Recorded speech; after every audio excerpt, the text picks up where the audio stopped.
let's move to our second speaker today. All right. So our second speaker is Dr. Michael Hicks from UC Irvine. He's an assistant professor of biology and biophysics, and also the associate director of the UCI Muscle Biology Disease Research Center. During his training, he has experience in different aspects of muscle development, including he has investigated the role of connective tissue fibroblasts in skeletal muscle repair. And during his postdoc, he studied development of pathways involved in the differentiation of skeletal muscle from pluripotent stem cells.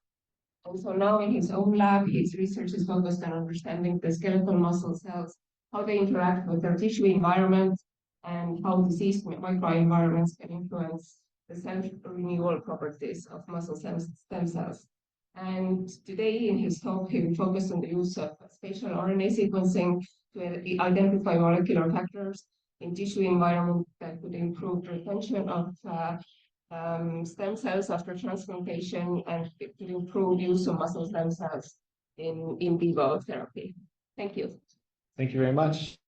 Thank you for the introduction, and thank you, Alex, for inviting me here. I did my postdoc at UCLA, and when I was there, I lived right on 3rd in Orlando, so being here feels like home for me, so thank you very much for the invite. I started my lab at UC Irvine in 2020, and it's an exciting time to start a lab with all the new emerging technologies that are out there. So today I'll tell you about some of our lab's work in spatial transcriptomics. I see Connie Enley here. So we also do spatial proteomics with Hyperion at our UC Irvine, but I won't be telling you about that for today. Our work in spatial transcriptomics has really helped us to understand the molecular factors that drive the skeletal muscle stem cell fate decisions and being able to form a stem cell niche.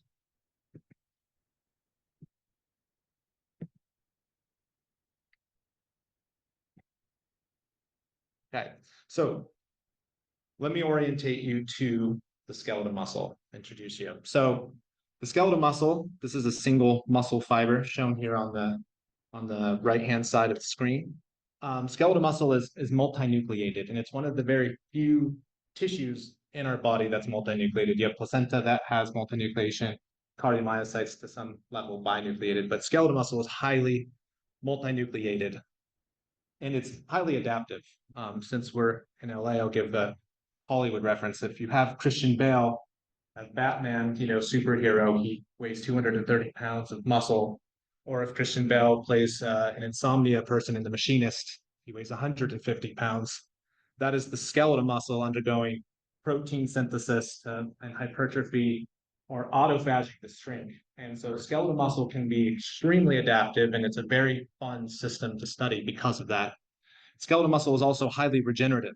If you run a marathon, you have a little soreness, but you may not even have realized the 30,000 steps that you took because of how regenerative the skeletal muscle is.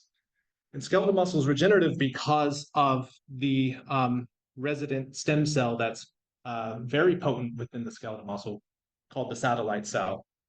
And satellite cell expresses a key transcription factor called PAX7, which I will kind of interchangeably use today. So PAX7 is the marker for muscle stem cells. And so the skeletal muscle stem cell niche is primarily composed of the stem cells' interaction with the myofibers. The myofiber serves as its primary niche component. And also there's a basal lamina of extracellular matrix made up of laminins, collagens, and other extracellular matrix protein that encircles this. And so you can see this is a cross-sectional area of a skeletal muscle, a longitudinal area of a skeletal muscle. And so when we try to do transcriptomics on skeletal muscle, it provides unique challenges, right? And so let's talk about those for a second. You can't run single cell RNA sequencing on a skeletal muscle because the myofibers are too large. They wouldn't fit in a droplet. So single cell RNA-seq on skeletal muscle is like having a presidential debate without the lead candidate there. So the skeletal muscle is not there, so you're getting all the endothelial cells, immune cells, but the myofiber is the primary component of muscle, so it doesn't work. Similarly, we heard about the Visium platform. So Visium also doesn't work for skeletal muscle if you're trying to profile the muscle stem cell because they're rare. So a 50 micron square dot would be completely overpowered by the muscle myofiber, and the small PAX7 cell would be a minute amount of the gene expression. It would be completely drowned out by the signal. So neither one of those platforms work for the skeletal muscle. And so that's, I think, why skeletal muscle may have been some delayed. People use NukeSeq. I'll tell you about some of our work with the GeoMX platform, which is kind of maybe more of a novelty platform that we use. So if you don't have skeletal muscle satellite cells, the muscle breaks down and degenerates. And this is a colleague of mine that was able to share a photo. So this person had a sarcoma, a bone sarcoma, Ewing's, when he was 17 years old, resected the tumor, he got radiation, he's still alive, but the radiation caused permanent disabilitation to the muscle stem cells. And so now this person, 40 years on, has no hamstring muscle because the stem cells that are required to regenerate that muscle are no longer present. Another area where you may think about muscle stem cells being critically important is in senescence during aging. So this is images from that my lab. We have rotator cuff tear project where a young person that has a tear to the rotator cuff, good news, you're probably going to heal from that. But an old person that has that same tear will likely not heal, and even after surgery, you won't have a functional recovery. And that is because the satellite cells have undergone a senescent pathway. And so these are two areas where muscle stem cell therapies could really potentially make a difference for things like cancer reconstruction, muscle reconstruction after cancer, or a rotator cuff tear in an aging population. And so I want to orientate you to the idea of skeletal muscle cell therapy. And so some of the seminal work for using mouse-on-mouse skeletal muscle cell therapies were performed by Helen Blau's lab at Stanford. This is a work from Alessandro Sacco, who's now at Sanford Burnham in San Diego. And I'll orientate you to this graph of what they were able to show. So they used a bioluminescent reporter mouse, right? So if you give it D-luciferin, it lights up like a firefly, and you can track that mouse over time. They transplanted muscle stem cells either into no damaged tissue or after an injury, or they transplanted cells that had been expanded for a long time, lost their stem cell potential.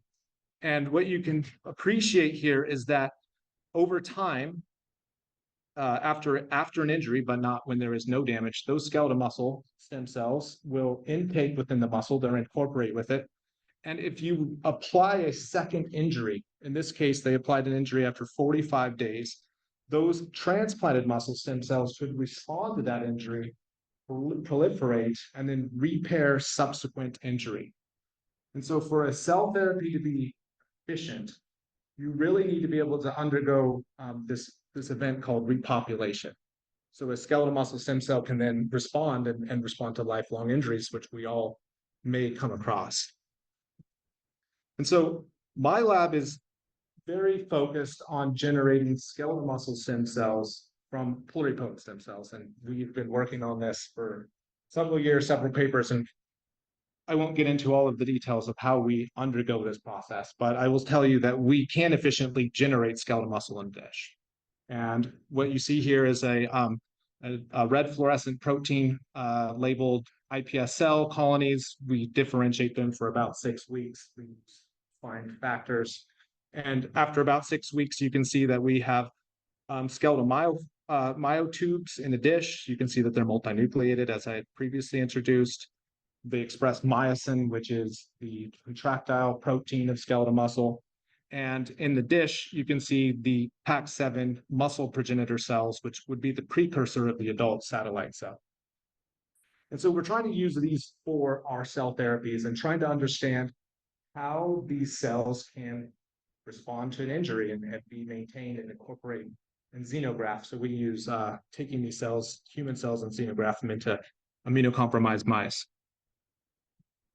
And so I think this is an important data slide to share with you about what we see when you take a human skeletal muscle stem cell and you transplant it into a mouse and you try to understand whether it's able to form a stem cell niche. And that's a critical step to be able to support that muscle stem cell for a long period of time so that it behaves correctly.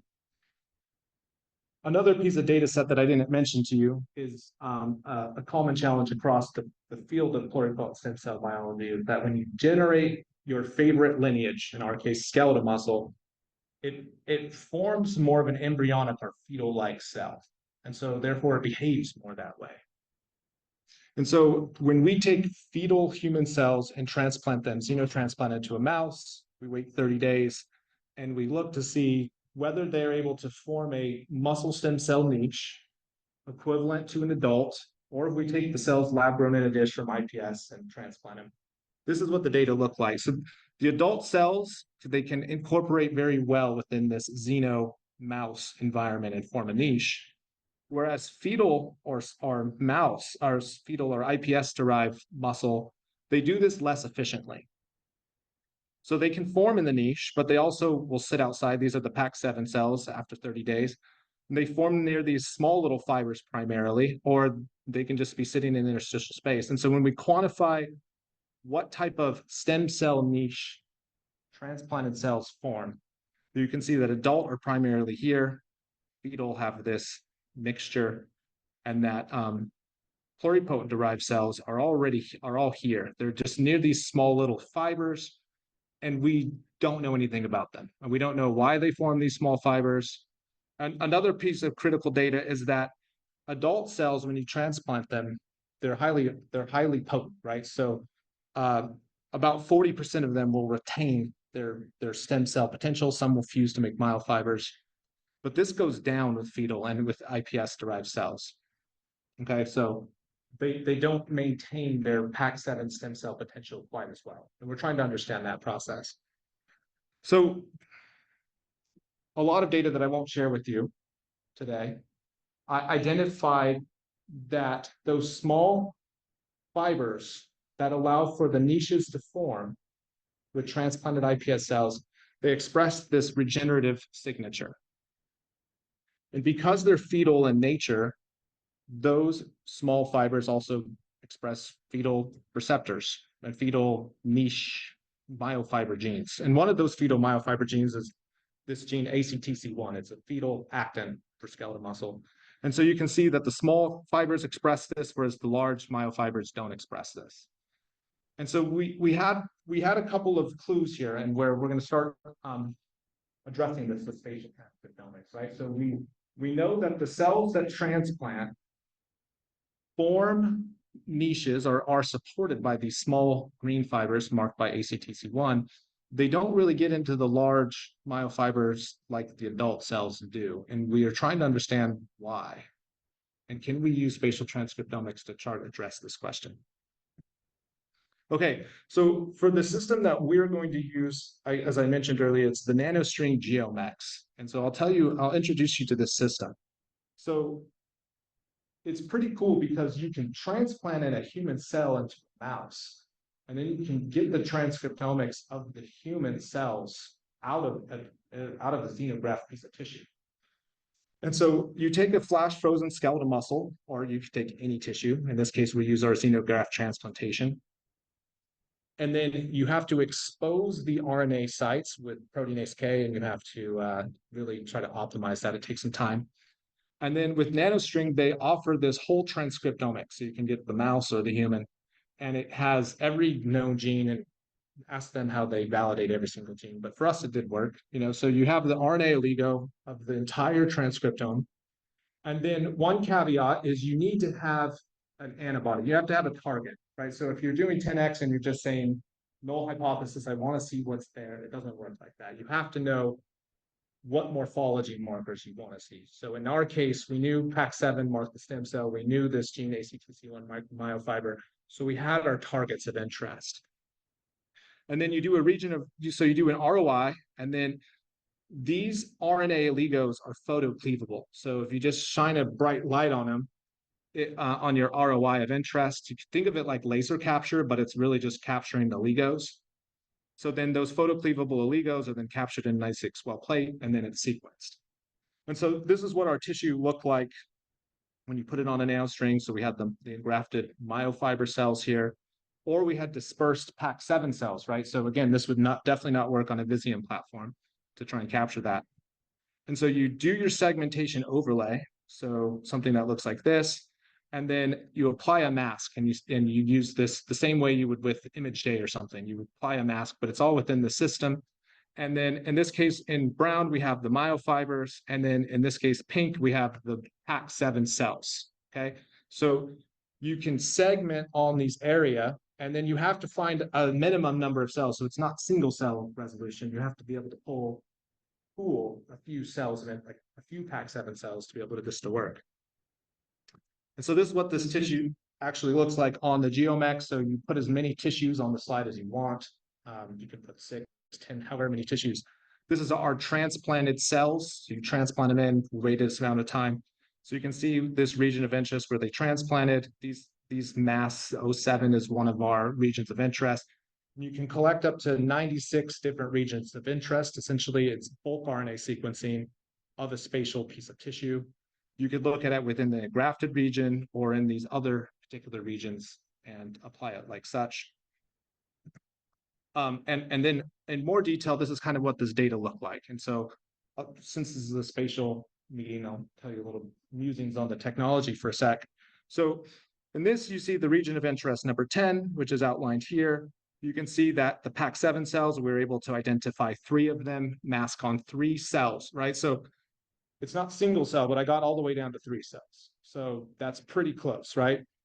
And importantly, you can notice here that the area of interest here for Pac7 is 400. The ACTC1 is the myofiber is larger, it's 2000. So you can see that large discrepancy, right? That actually becomes like a hard thing to overcome when you're thinking about how do you actually analyze data from spatial transcriptomics. And so the raw data looks like something like this. So you have areas of interest, region of interest, and you have the read count. So some may only have 20,000 reads, where another region of interest that's larger may have 1 million reads, right? And so how do you normalize data from one sample that has 20,000 reads and another that has 1 million? And so conceptually, think about this when you're trying to analyze spatial transcriptomic data. Think of it like this. If you have a larger region of interest or a smaller region, and say this is 4 times larger, you would expect maybe you have 4 times more genes. So can you normalize it by area just straight up? But biology doesn't work quite like that, right? So the genes are primarily concentrated within the nuclei. So you can start thinking about this as an uneven distribution where you do a nuclear normalization. So here you have 3 nuclei, we would have 1.5 times more genes. And so my students spent the whole quarter just trying to figure this out. Neither one of those systems work for skeletal muscle because myofibers don't have a ton of nuclei, but they also do have RNA floating in the cytoplasm of the myofiber. So they don't work. And so you have to try and figure out for your particular system how to make that work for you. So nanostring has this other type of normalization thing that does work, and it's called the 3rd quartile normalization method. And so how this works is it takes all of the genes within your favorite region of interest, and it ranks them. It has high expression, your collagens, and your very lowest expression. And it develops a bell curve. And then it takes these samples here within the 3rd quartile of that bell curve.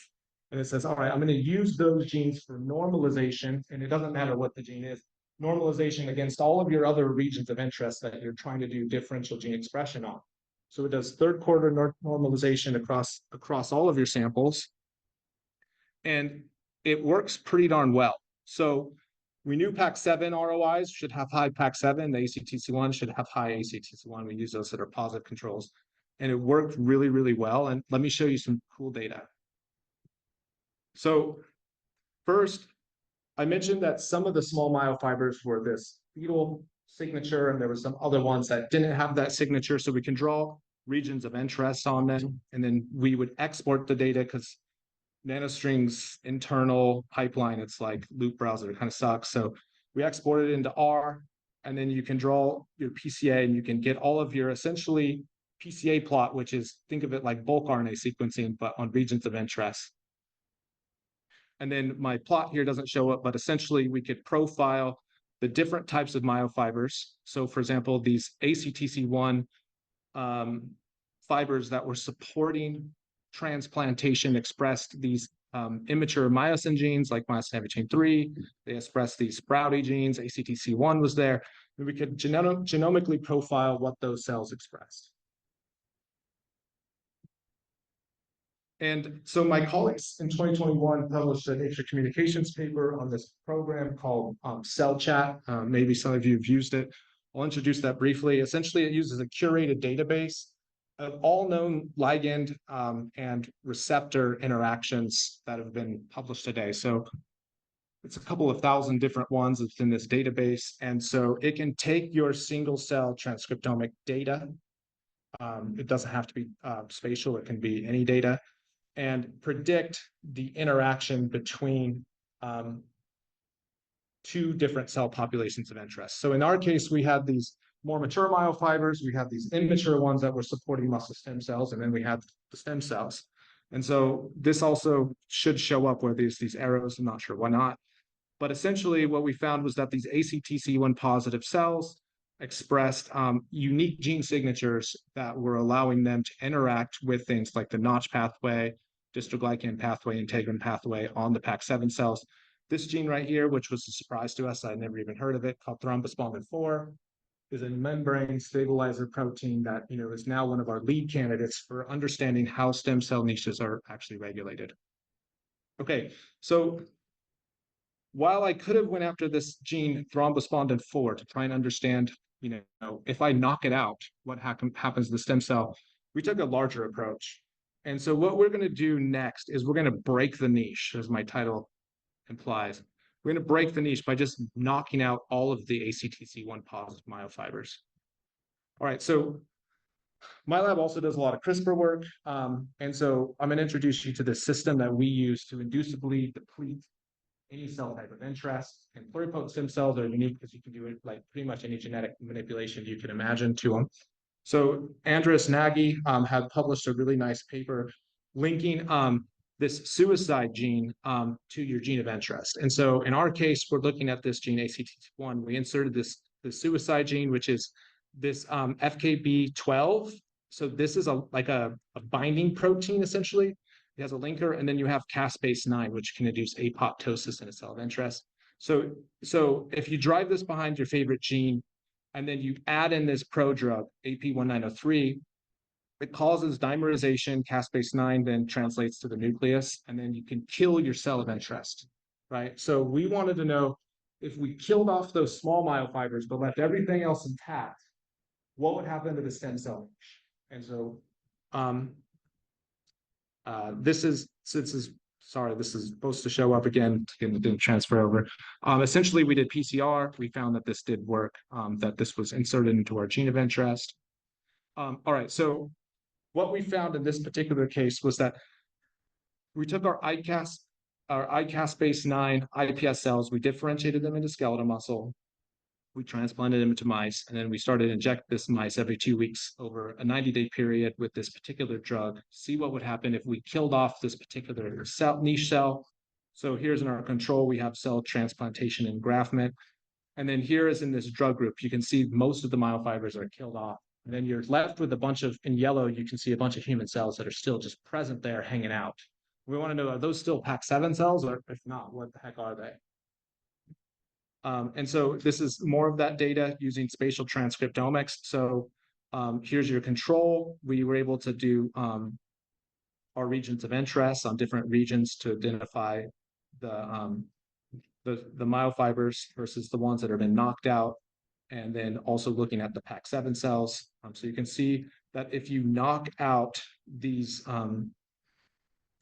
these muscle myofibers that you also lose to PAC7. So PAC7 pretty much drops off by 50-fold. So if you don't have those myofibers present. And then when we looked at this by validation on apoptosis, we pretty much see a bunch of the caspase genes upregulated here, and genes of skeletal muscle like creatine kinase and acetylcholine receptors that are upregulated in our control group. We also looked at so the cells that are remaining. So pretty much if you kill off muscle fibers, you still have transplanted cells. They're just sitting there. The mononucleated cells, what are they? And we saw that the skeletal muscle cells that survived, that remained, adopted a bone phenotype, which was kind of interesting to us. So they have genes like CDH11, PDHRF alpha, periostin. So skeletal muscle and bone share some distinct lineage early in development. And so when we transplanted these cells, they started to develop this unique phenotype. Okay, so, apologize for this slide. So the last thing I want to tell you about is how we made the niche. Okay, so as I mentioned previously, when you transplant fetal cells, they don't repopulate very well. They're not like the adult bona fide muscle stem cell. Fetal cells, iPS-derived cells, they are not quite as supported. And so we wanted to ask the question, can we use our transcriptomics to identify candidates that would allow for better support for muscle stem cells during transplantation? So this is showing after re-injury here. So you can see that the cells don't retain very well, but some of them do. And so we applied spatial transcriptomics and we identified PAC7 cell phenotypes that are present that allow for the few cells that do repopulate, what do they express? And so we identified a bunch of genes and we started scouring the literature for looking for known human phenotypes that are regulated by those genes if you don't have them.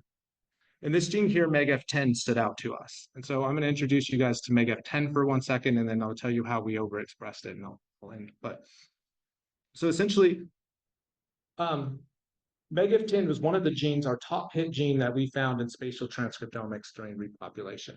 And if you don't have MEGF10, there is a very severe human phenotype that's associated with it. It's called EMARD, which is an early onset myopathy. Causes dysphagia, so you have trouble breathing.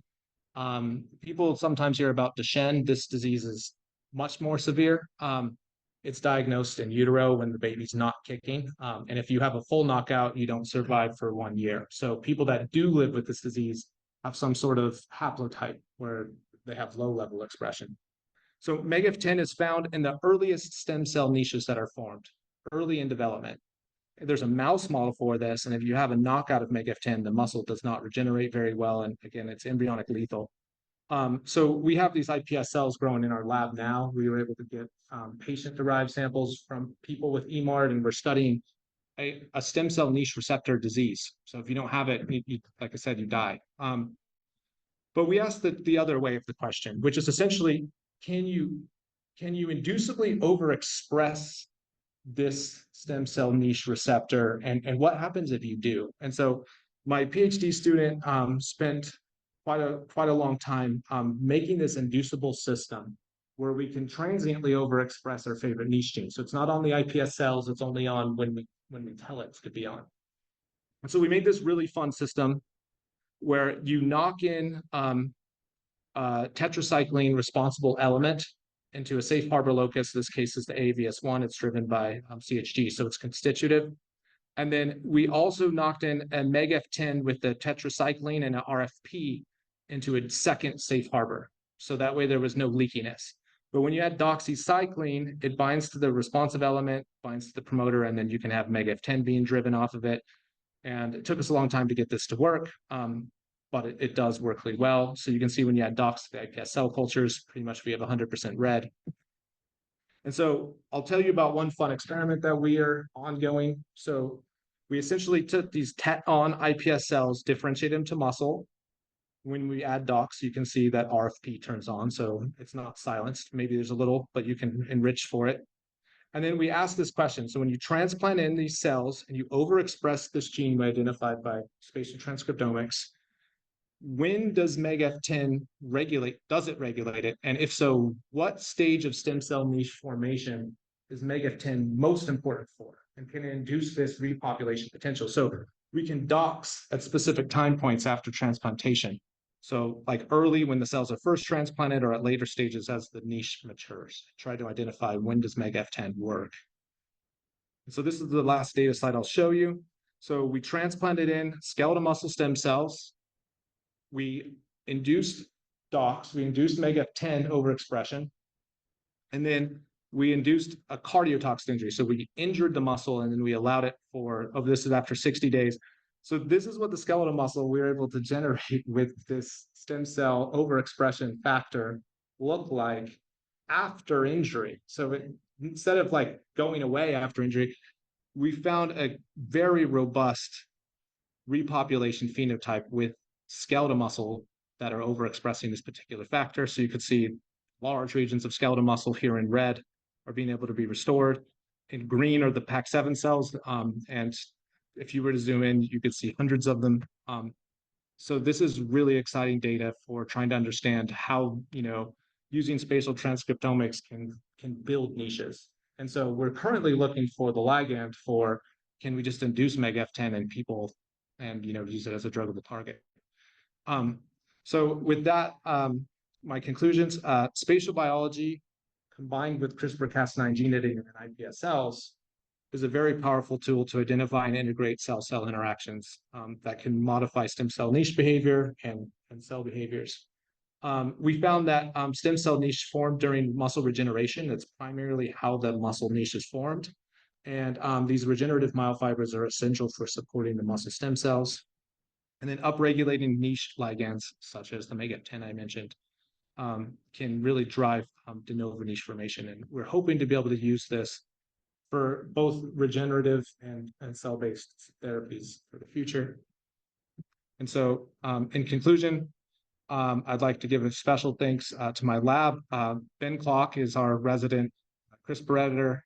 He's fourth-year PhD, doesn't know about industry or academia, so keep on the lookout for him. I have another bunch of amazing medical students and PhD students in my lab. April Pyle was seminal in many of the early experiments. I did my postdoc with her, so a lot of that work I showed you was stuff I began with her in her lab and my IPS differentiations. We used nanostring technology, as I mentioned, and then the GHTF, which is our core facility that holds these systems. And then I'm funded by National Institute of Aging, some cancer grants, the MDA, CERN, and KL2. So with that, I would be happy to take any questions.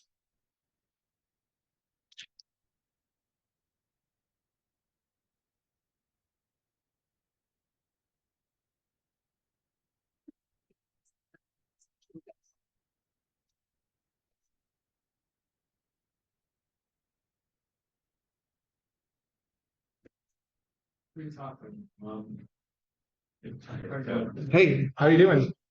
So one more thinking about the resolution.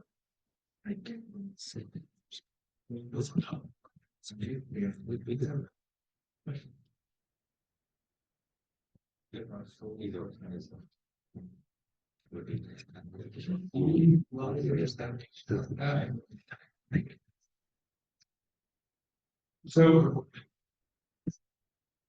I like to think of it the other way. So you have a stem cell,